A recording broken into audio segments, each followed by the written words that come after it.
Makabing nga unconstitutional ang pagboto pabor sang 18 ka mga senador sa pag-remand sang impeachment case ni Vice President Sara Duterte sa House of Representatives.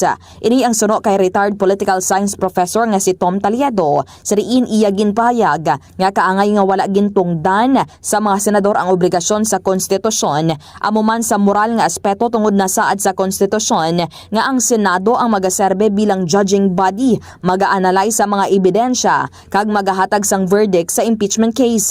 Dugang pa niya, malawig ang 4 ka bulan baon sang Pebrero pa napasaka sang Kamara ang articles of impeachment sa Senado. Sa ring kaangay nga hungod ini nga ginpaugatan. Pahayag pa sang natungdan, nahimo na sang lower house ang ila obligasyon, sa riin hindi na kinahanglanon pa nga ibalik ini sa ila. Wala naman sunod sa iya sang problema sa mga transition sa bag-o nga hanay sa mga kongresista bangod mahimo mapadayon sang 20th Congress ang naumpisahan sang 19th Congress.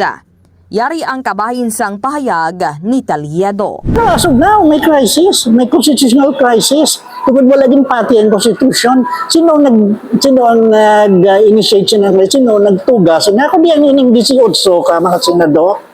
Ining 18 senador mo ni sila ang mga harbingers ng apocalypse sa aton nga sosyedad, sa aton nga katilingban.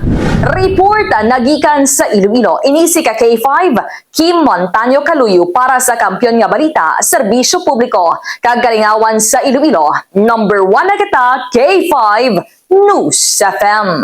News is brought to you by: do you feel tired all the time? Do you have frequent infections? Do you have always cold? It's a sign of low immune system. Boost your immune system with Clinica D3 Bio, antibacterial, natural antioxidant, immune system booster. Clinica D3 Bio has vitamin D3, lauric acid, and monolurine to fight against all viruses. Try Clinica Vitamin D3 with Coccus nocifera.